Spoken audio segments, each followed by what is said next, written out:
Antes de iniciar el relato, me gustaría invitarte a nuestra nueva página de Facebook. Puedes encontrarla en el buscador como @Mr. Mysterious Tell a Tale. Coméntanos qué relato te gustaría escuchar ser narrado. Mándanos tus historias vividas con fantasmas y espectros o de cualquier índole sobrenatural. Búscanos en Twitter e Instagram para más contenido. Escúchanos en Spotify e eBooks. Suscríbete al canal de YouTube Tell a Tale para estar más informado de todos los estrenos. Esto me ayudaría a seguir narrando historias constantemente. Actualizamos relatos cada martes, jueves y domingo. Stephen King, Cementerio de Animales. Allí estaba la lápida. Solo tenía grabado el nombre: Gage William Creed, y las otras dos fechas. Alguien había estado allí aquel mismo día. Había flores frescas. ¿Quién? ¿Missy Dandridge? El corazón le latía con fuerza, pero despacio. Bien, ya estaba allí. Si iba a hacerlo, sería mejor poner manos a la obra. No podía perder el tiempo. La noche tenía que acabar y llegaría el día.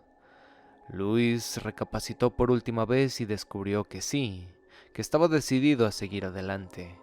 Asintió casi imperceptiblemente y metió la mano en el bolsillo para sacar el cuchillo. Había ceñido el paquete con cinta adhesiva que ahora cortó. Desenrolló la lona en el pie de la tumba y dispuso los útiles del mismo modo que hubiera ordenado el instrumental antes de suturar una herida o hacer una pequeña intervención. La linterna con la lente cubierta con un fieltro, tal como lo sugería el dependiente. El fieltro también estaba sujeto con cinta adhesiva. Con ayuda de una moneda de 1 centavo había cortado un círculo en el centro con el escalpelo. El pico del mango corto, que seguramente no necesitaría, solo lo trajo por precaución, ya que no tendría que levantar una bóveda sellada ni encontraría rocas en una tumba tan reciente. La pala, el azadón, la cuerda y los guantes. Se puso los guantes, agarró el azadón y empezó. La tierra estaba blanda y se movía fácilmente. El contorno de la tumba estaba bien definido y la tierra que extraía era más esponjosa que la de los bordes. Casi automáticamente, Luis comparó la facilidad de que esta excavación con el esfuerzo que le costaría hincar el pico en el suelo árido y rocoso del lugar en el que, si todo iba bien, aquella misma noche enterraría a su hijo. Allí, arriba tendría que bregar. Luego, trató de no seguir pensando. Era un engorro.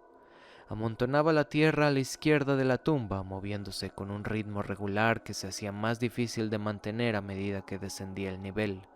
Luis bajó al hoyo, aspirando el olor a tierra húmeda que le trajo el recuerdo de los veranos en los que trabajaba con el tío Carl.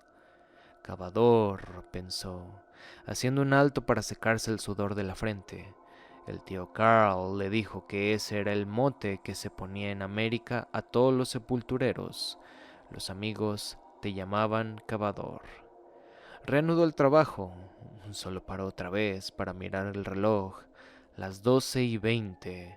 Le parecía que el tiempo se le escurría entre los dedos como un objeto bien engrasado. 40 minutos después, el asadón tropezó con la cubierta y Luis se mordió el labio superior hasta hacerse sangre. Iluminó el fondo del hoyo con la linterna. Entre la tierra asomaba una franja grisácea en diagonal. Luis fue apartando la tierra con precaución para no hacer ruido, nada más escandaloso que una pala raspando sobre una losa de cemento en plena noche. Cuando hubo quitado la tierra, Luis subió en busca de la cuerda que pasó por las anillas de una de las cubiertas. Volvió a salir del hoyo, extendió la lona, se echó en ella y agarró los extremos de la cuerda. Luis, adelante, tu última oportunidad. Tienes razón, es mi última oportunidad y no pienso desperdiciarla. Luis dio un par de vueltas con la cuerda alrededor de las manos y tiró. La placa de cemento se alzó fácilmente con un sonido áspero y quedó vertical sobre un cuadro de oscuridad. Luis sacó la cuerda de las anillas y la arrojó a un lado. Para la otra placa no la necesitaría. Podría ponerse de pie sobre los bordes laterales del cajón y levantarla con las manos. Volvió a bajar a la tumba, moviéndose con precaución para que la placa que ya había quitado no le cayera en los pies o se rompiera, pues era bastante delgada la condenada. Resbalaron unos guijarros que golpearon con un sonido hueco en la tapa del ataúd de Gage. Luis se agachó y tiró de la otra placa. Al agarrarla sintió en la mano una cosa fría y blanda. Cuando hubo dejado la placa apoyada verticalmente en el borde de la cubeta, se miró la mano y vio una gruesa lombriz de tierra que se retorcía débilmente. Ahogando un grito de repugnancia, Luis restregó la mano en la pared de tierra de la tumba. Luego enfocó el fondo con la linterna.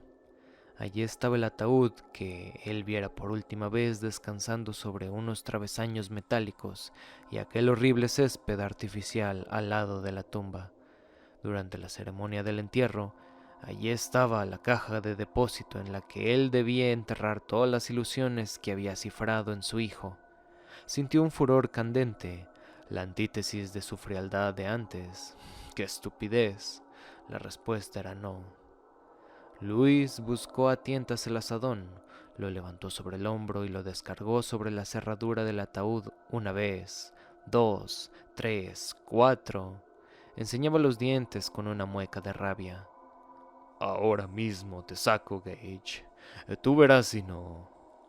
La cerradura había saltado al primer golpe y probablemente no hacían falta más, pero él siguió golpeando porque lo que quería era no solo abrir el ataúd, sino romperlo, lastimarlo. Pero entonces volvió a él, más pronto de lo que hubiera podido recobrarla en otras circunstancias, una cierta dosis de cordura, y se detuvo con el azadón en alto. La hoja de la herramienta estaba doblada y rayada. Luis la tiró y salió de la tumba casi gateando. Le flaqueaban las piernas, sentía náuseas y su furor se había evaporado tan repentinamente como se encendiera. Ahora volvía a sentir la frialdad. Nunca había experimentado aquella sensación de soledad y aislamiento de todo. Era como un astronauta que, durante un paseo espacial, se hubiera desligado de la cápsula y flotara en una inmensa negrura, con los minutos contados. ¿Sentiría esto Bill Butterman?, pensó. Estaba tendido de espaldas en el suelo, esperando recobrar las fuerzas para continuar. Cuando dejaron de temblarle las piernas, se sentó y se deslizó al interior del hoyo. Enfocó la cerradura con la linterna y vio que no solo estaba rota, sino deshecha. Había golpeado con furia ciega, pero cada golpe dio en el blanco con exactitud matemática, como si alguien le hubiera guiado la mano. La madera estaba astillada. Luis se puso la linterna debajo del brazo y se agachó extendiendo las manos como el trapecista que se dispone a hacer un salto arriesgado. Allí estaba la ranura de la tapa, y en ella introdujo los dedos. Se detuvo un momento, casi no podría llamársele vacilación, y abrió el ataúd de su hijo. Capítulo 50. Rachel Creed casi llegó a tiempo al avión de Boston a Portland. Casi. El avión de Chicago despegó a la hora, la cual era una especie de milagro. Aterrizó en La Guardia sin demora, otro milagro, y salió de Nueva York con solo 5 minutos de retraso para llegar a la terminal de Boston 15 minutos después de la hora prevista. A las 11:12 de la noche le quedaban 15 minutos de margen. Aún hubiera podido enlazar, pero el autobús que conecta las terminales en el aeropuerto Logan no acababa de llegar. Rachel esperaba con un principio de pánico, apoyando el peso de su cuerpo, ahora en un pie, ahora en otro, como si tuviera necesidad de ir al baño y cambiándose de hombro el bolso de viaje que le había prestado su madre. Al ver que eran las 11:25 y el autobús no aparecía, Rachel echó a correr. No llevaba tacones altos, pero aún así se torció un tobillo y se detuvo para descalzarse. Ahora corría solo con las medias. Cruzó por delante de Helene y Eastern Airlines, respirando con dificultad y con una punzada en el costado. El aire le quemaba la garganta y el dolor del costado se agudizaba. Ahora estaba delante de la terminal internacional y al lado se veía ya el signo triangular de Delta. Entró en tromba, casi se le cayó un zapato. Lo recuperó en el aire. Eran las 11:37. Uno de los dos empleados de servicio la miró. «Vuelo 104», jadeó ella. A Portland. ¿Se ha ido ya? El empleado consultó el monitor que tenía a su espalda. Ahí dice que sigue en la pista, dijo, pero hace ya 5 minutos que dieron el último aviso. Llamaré para que le esperen. ¿Alguna maleta para que comprobar? No, susurró Rachel apartando de la frente un mechón de pelo sudoroso. El corazón le galopaba. Entonces pase sin esperar que yo llame. Llamaré, pero le recomiendo que corra. Deprisa. Rachel corrió, aunque no muy deprisa, ya no podía, pero hizo un último esfuerzo. La escalera mecánica no funcionaba por la noche y tuvo que subir andando. Al llegar al control de seguridad, casi arrojó el bolso de viaje a la sorprendida gente y se quedó esperando que se le devolviera la cinta transportadora, apretando los puños. Apenas salió el bolso de la cámara de rayos X, lo agarró por la correa y salió corriendo. El bolso describió un arco y le rebotó en la cadera. Mientras corría, miró uno de los tablones de salidas. Vuelo 104 Portland, salida 11:25, puerta 31, embarcando. La puerta 31 estaba al otro extremo de la sala y en el piso, instante en el que Rachel ponía la mirada en el tablón, la palabra embarcado en letras fijas fue sustituido por despegando, que se encendía y apagaba con rápida intermitencia. Lanzó un grito de desolación y una mujer negra que sostenía en brazos a su hijo para que bebiera de la fuente se volvió a mirarla con extrañeza. Rachel llegó a la puerta en el momento en el que el empleado retiraba los rótulos en los que se leía Vuelo 104, Boston, Portland, 11:25. ¿Ya se ha ido? Preguntó con incredulidad. ¿Se ha ido? El empleado la miró comprensivamente. Oh, sí, salió a la pista a las 11:40. Lo siento, señora. Por si le sirve de consuelo, le diré que lo ha intentado usted con mucho estilo. El empleado señaló por el ventanal. Rachel vio un gran 727 con el anagrama de Delta iluminado como un árbol de Navidad, que rodaba por la pista de despegue. ¿Es que no le han avisado que venía yo? Exclamó Rachel. Sí, cuando llamaron de abajo, el 104 ya había entrado en la pista de rotadura. Si lo hubiera hecho volver, habría tenido que ponerse a la cola de los que esperan para entrar a la pista de 30. Sí, el piloto me hubiera sacado los hígados. Y el centenar de pasajeros no digamos. Lo siento mucho, señora. Solo que hubiera llegado 4 minutos antes. Rachel se alejó sin escuchar más. A mitad de camino del control de seguridad notó que se le iba la cabeza. Entró tambaleándose a otra zona de embarque y se sentó a esperar que se le pasara el mareo. Luego se puso los zapatos. Después de despegar una colilla del arc de la destrozada media. Tengo los pies sucios y maldito si me importa, pensó con desconsuelo. Se dirigió a la terminal. El guardia de seguridad la miró con simpatía. ¿Lo perdió?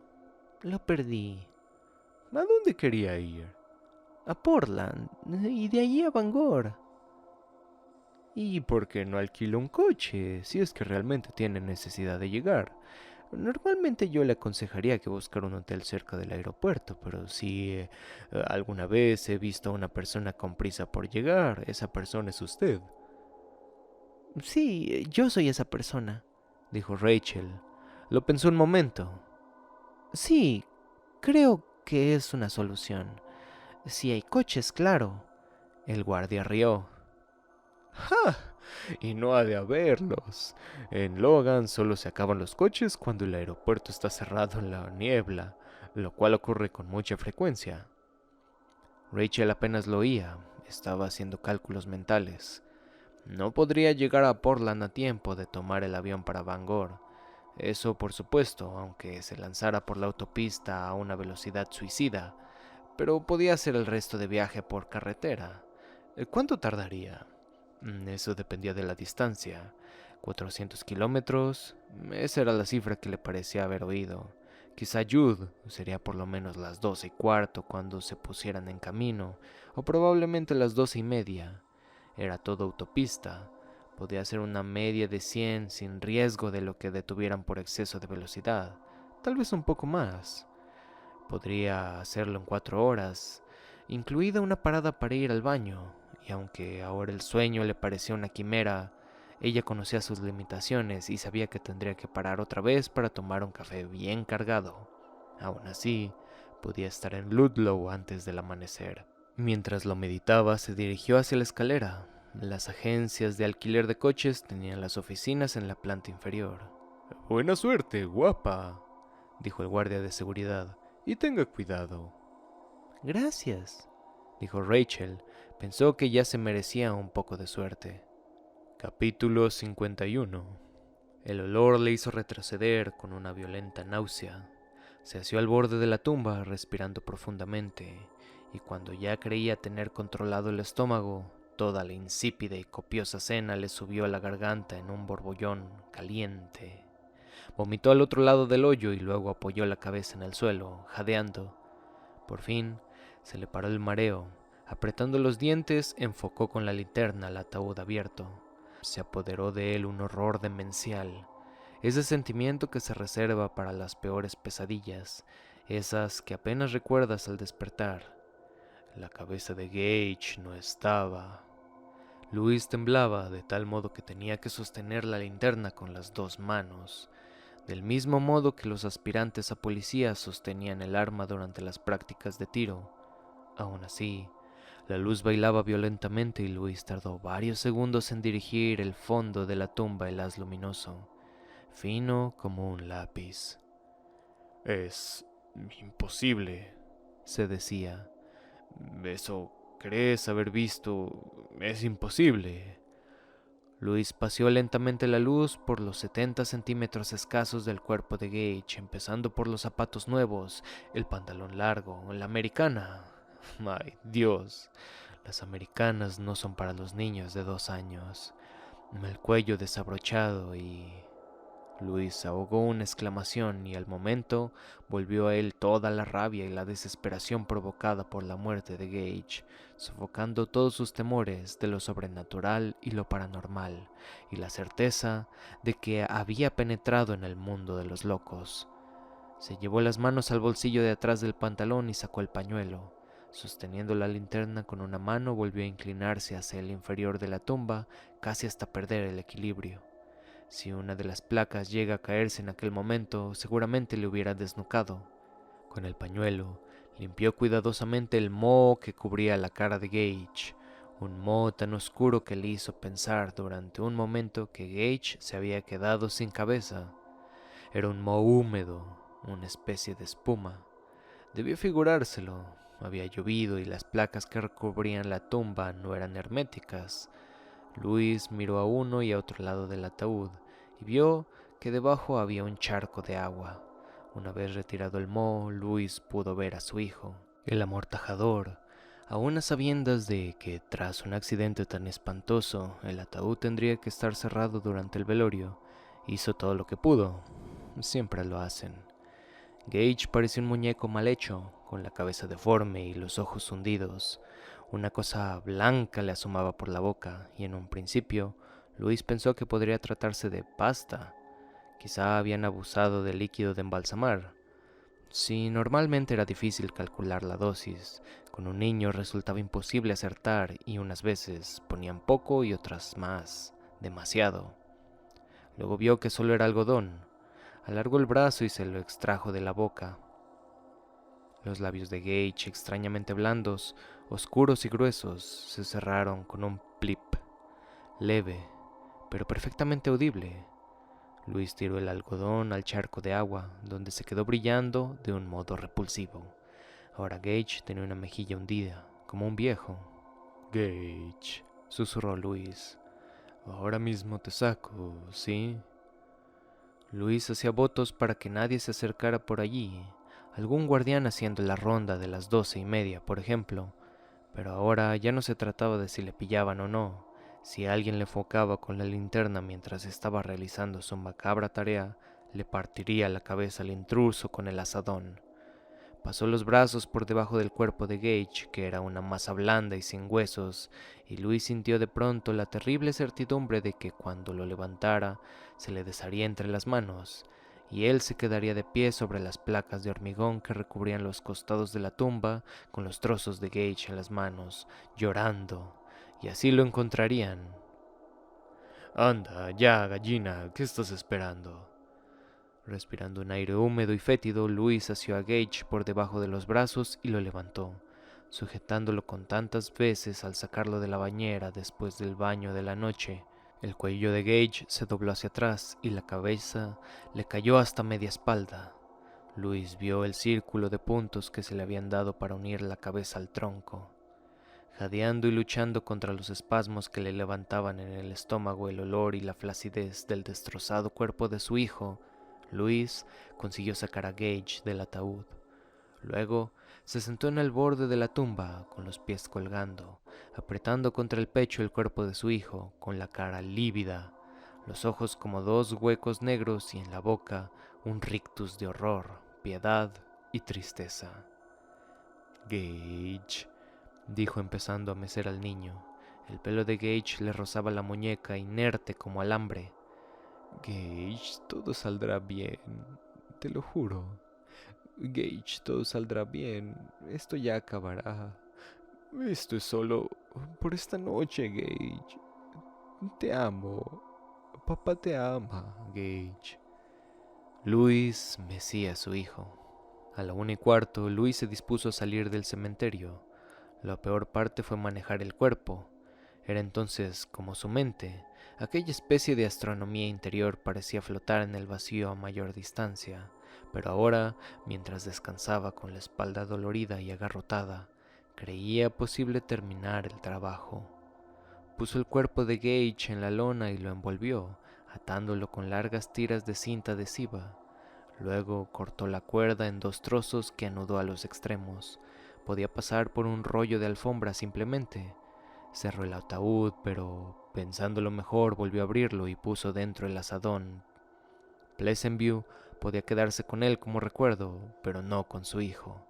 Cerró nuevamente el ataúd y colocó una de las placas de cemento. Pensó en dejar caer la otra, pero temió que se rompiera con el golpe. Después de reflexionar un momento, pasó la cuerda por la anilla y bajó la placa con suavidad. Luego empezó a rellenar el hoyo con la pala. No había tierra suficiente para dejarlo al ras. Nunca la había. Tal vez alguien notaba el desnivel, o tal vez no.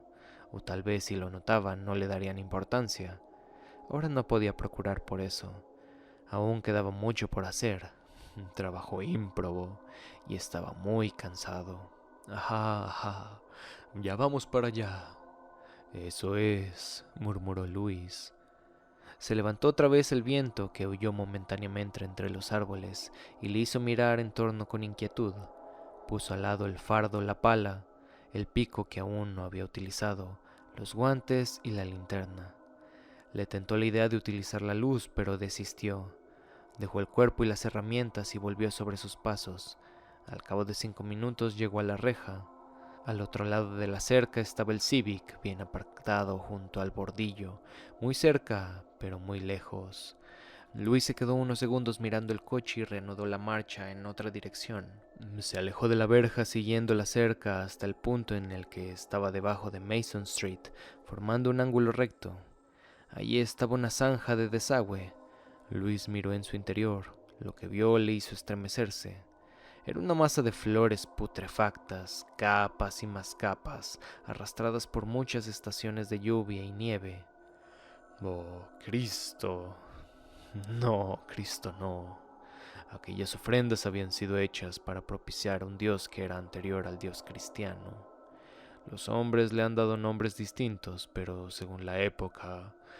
Pero creo que la hermana de Rachel acertó al llamarle Oz el grande y terrible, el Dios de las cosas muertas que quedan en la tierra, el Dios de las flores putrefactas que se amontonan en las zanjas, el Dios del misterio. Luis miraba la zanja con hipnotismo. Al fin apartó la mirada con un leve respingo, y el respingo del que vuelve uno en sí y sale de un trance a la cuenta de 10. Siguió andando. No tardó en encontrar lo que buscaba, algo que debió de quedar grabado en su subconsciente el día del entierro de Gage. Allí, en la oscuridad, se adivinaba la mole de la cripta del cementerio. Durante el invierno, cuando ni siquiera las palas mecánicas podían abrir fosas de tierra helada, ahí se guardaban los féretros. También se utilizaban cuando había aglomeración, un almacén frigorífico para personas. De vez en cuando, eso lo sabía Luis muy bien, se producía una acumulación en la que el tío Carl llamaba fiambre. En una colectividad determinada había épocas en las cuales, sin que nadie supiera el porqué, se moría un montón de gente. Al final quedaba compensado, decía el tío Carl.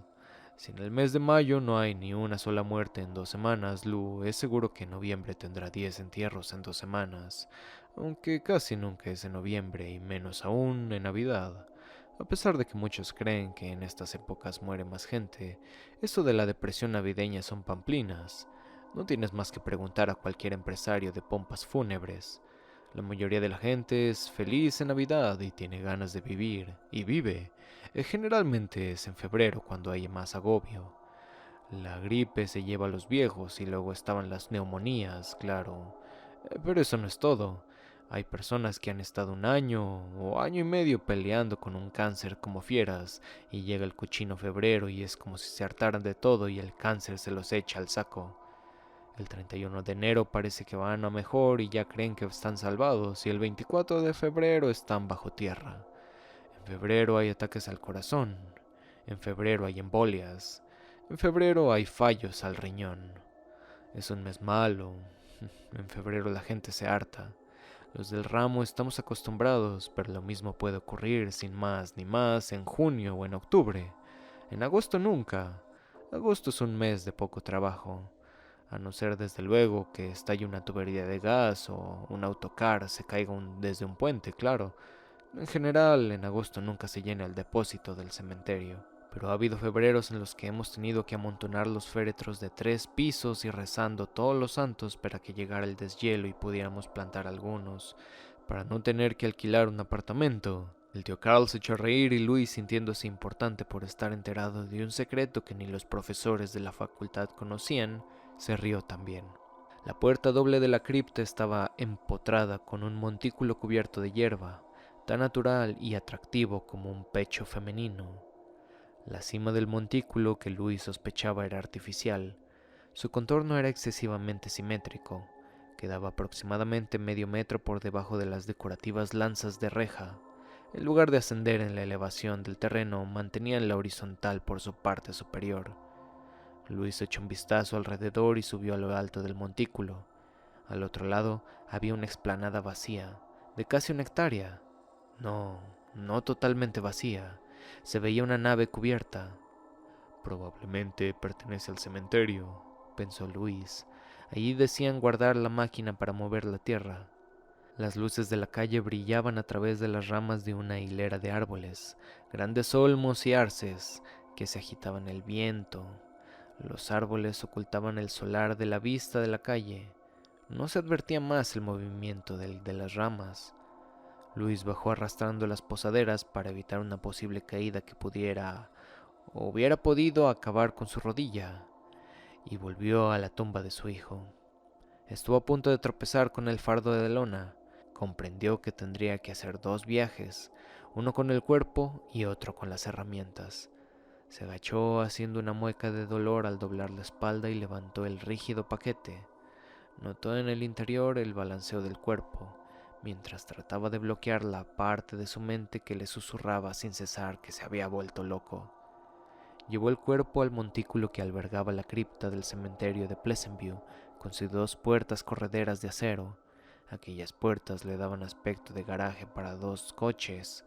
Entonces vio lo que tendría que hacer para subir la pronunciada pendiente con aquellos 20 kilos de peso, ahora que ya no podía utilizar la cuerda.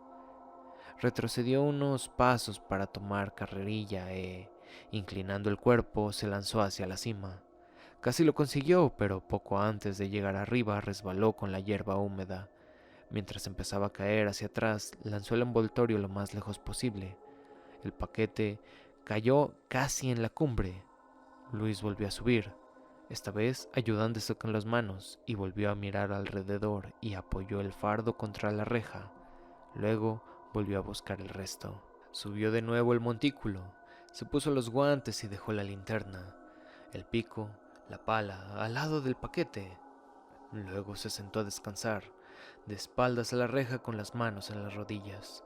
El reloj digital que Rachel le regalaba en Navidad marcaba las 2:01 minutos. Luis se concedió 5 minutos de respiro y luego agarró la pala y la echó por encima de la reja. La oyó caer en la hierba con un golpe seco. Trató de mantener la linterna en el bolsillo del pantalón, pero no cabía. La deslizó por entre los barrotes y la oyó rodar por la pendiente mientras pensaba que ojalá no se rompiera si chocaba contra una piedra. Debió haber traído una mochila. Luego sacó el rollo de cinta adhesiva del bolsillo de la chaqueta y sujetó la parte metálica del pico al fardo de lona, comprimiéndolo bien con varias vueltas de cinta hasta agotarla, y guardó el carrete vacío en el bolsillo. Levantó el paquete por encima de la cerca. Su espalda lanzó un ¡ay! De protesta.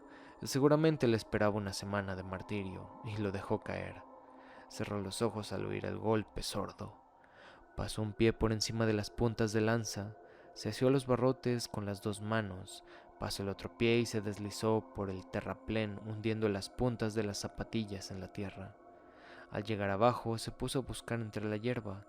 Enseguida encontró la pala. A pesar de que la luz de las farolas estaba amortiguada por los árboles, se reflejaba débilmente en el metal. Pasó unos segundos de zozobra mientras buscaba la linterna. ¿A dónde habría ido a parar con aquella hierba? Se puso de rodillas y palpó el terreno con las manos mientras el corazón le retumbaba con fuerza en los oídos. Por fin la distinguió una mancha negra a 1,5 metros del lugar en el que pensaba encontrarla, lo mismo que el montículo que disimulaba la cripta del cementerio. Se delató por la simetría de su forma. La recogió, puso una mano sobre el fieltro que cubría la lente y oprimió la tetina de goma que protegía el interruptor. La palma de la mano se le iluminó y se volvió a pulsar el interruptor para apagar la bombilla. Funcionaba. Con el cuchillo cortó la cinta que sujetaba el pico al fardo y llevó las herramientas hasta los árboles. Se situó detrás de lo más corpulento y miró a uno y a otro lado de Mason Street. La calle estaba desierta. Se veía una luz en una ventana, un rectángulo amarillento en un piso alto. Alguien que padecía insomnio o algún enfermo. Andando deprisa pero sin correr, Luis salió a la acera. Después de la oscuridad del cementerio, la luz de las farolas le hacían sentirse muy al descubierto, a pocos metros del segundo cementerio de Bangor, y con un pico, una pala y una linterna en los brazos, si alguien lo veía ahora, sacaría conclusiones. Cruzó la calle rápidamente. Ahí estaba el Civic, a menos de 50 metros, pero a Luis le parecían 5 kilómetros. Estaba sudando, con el oído atento a cualquier sonido. El motor de un coche, las pisadas de otra persona, el roce de una ventana al deslizarse por las guías. Llegó junto al Honda. Dejó el pico y la pala apoyándose en el costado del coche y buscó las llaves. No estaban en ninguno de los bolsillos. Ahora sudaba más copiosamente. Se le disparó otra vez el corazón y apretaba los dientes para sostener el pánico. Las había perdido seguramente. Cuando se soltó de la rama, se golpeó la rodilla con la lápida y rodó por el suelo. Las llaves estaban entre la hierba, y si le costó trabajo encontrar la linterna, ¿cómo esperaba dar con las llaves? De todo el plan por los suelos, un momento de mala suerte y todo perdido. Me espera por un segundo. Maldita sea. Vuelvo a buscar en los bolsillos. Aquí están las monedas sueltas. Y si las monedas no se cayeron, tampoco pudieron caerse las llaves. Esta vez registró los bolsillos más minuciosamente. Sí, sacó las monedas y hasta volvió los bolsillos al revés. Las llaves no estaban. Luis se apoyó en el coche sin saber qué hacer. Tendría que volver seguramente, dejar a su hijo donde estaba y escalar otra vez la cerca, llevando la linterna para pasar el resto de la noche buscando inútilmente. De pronto, en un cansado cerebro, se hizo la luz. Se agachó y miró el interior del coche. Las llaves estaban puestas en el contacto. Luis emitió un gruñido, dio rápidamente la vuelta al coche, abrió con brusquedad la puerta del lado del conductor y tiró de las llaves. En aquel momento le pareció oír la voz autoritaria de Karl Malden, en uno de los severos y paternales personajes con su nariz de patata y un arcaico sombrero flexible de ala inclinada. Cierra el coche y coge las llaves. No contribuyas a que se descarríe un buen muchacho. Abrió la puerta trasera del Civic, metió el pico, la pala y la linterna. Ya se había alejado del coche unos 10 o 12 metros cuando se acordó de las llaves. Esta vez las había dejado puestas en la cerradura de la puerta trasera. Estúpido, se increpó. Si has de ser tan condenadamente estúpido, será mejor que te olvides del asunto. Luis retrocedió y sacó las llaves. Ya tenía a Gage en brazos e iba a salir a Mason Street cuando empezó a ladrar un perro por los alrededores. No era ladrar, sino aullar, y llenaba toda la calle con una voz desgarrada. Se quedó detrás de un árbol, preguntándose qué iría a ocurrir ahora. ¿Qué podía hacer él ahora? Esperaba ver encenderse luces por todas partes. En realidad, una luz se encendió en la fachada lateral que quedaba frente al lugar en el que se escondía Luis, y una voz ronca gritó: ¡Cállate, Fred! Fred volvió a responder con un aullido. ¡Haz que se calle el perro, Scanlon, o llama a la policía!, gritó alguien desde el otro lado de la calle que estaba de Luis, que se sobresaltó al advertir la engañosa que era la ilusión de soledad y vacío. Había gente alrededor de él, cientos de ojos, y aquel perro estaba atentado contra el sueño, su único aliado. Maldito seas, Fred, pensó, maldito. Fred inició otro agudo, lanzó el ¡ah!, pero antes de que pudiera hacer para empezar un rotundo ¡ru!, se oyó un golpe seco, seguido de una serie de gemidos.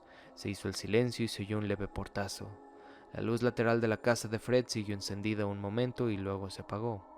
De buena gana, Luis hubiera quedado un rato más escondido en la sombra. Sin duda, lo mejor sería esperar a que se apaciguara el vecindario, pero se le acababa el tiempo. «Vámonos», dijo y salió a la acera. Cruzó la calle con su fardo en brazos y volvió al Civic sin ver a nadie. Fred no dio señales de vida. Sosteniendo el paquete con una mano, Luis sacó las llaves y abrió el maletero. Gage no cabía. Luis probó en colocarlo en sentido vertical, horizontal y diagonal. El maletero del Civic era pequeño. Hubiera podido doblarlo y aplastarlo. A Gage no le habría importado, pero Luis era incapaz.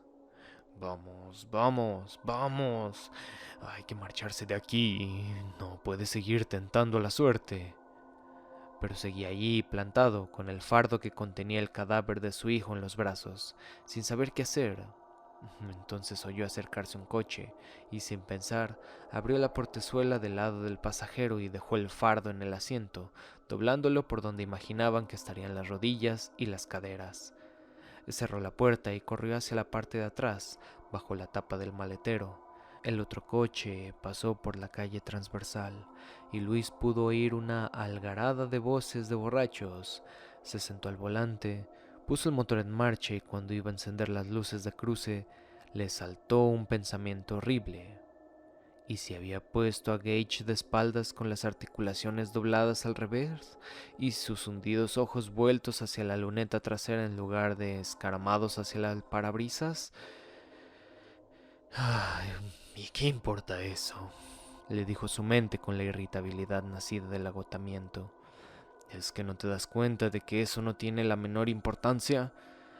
La tiene, sí, la tiene. Ahí dentro está Gage y no un montón de toallas. Extendió el brazo y empezó a palpar la lona buscando el contorno de su contenido. Parecía un ciego que tratara de adivinar qué era el objeto que tenía en la mano. Por fin encontró una protuberancia que no podía ser más que la nariz de Gage apuntando en la dirección correcta. Solo entonces se decidió a poner en marcha el Civic y emprender el viaje de 25 minutos hasta Ludlow.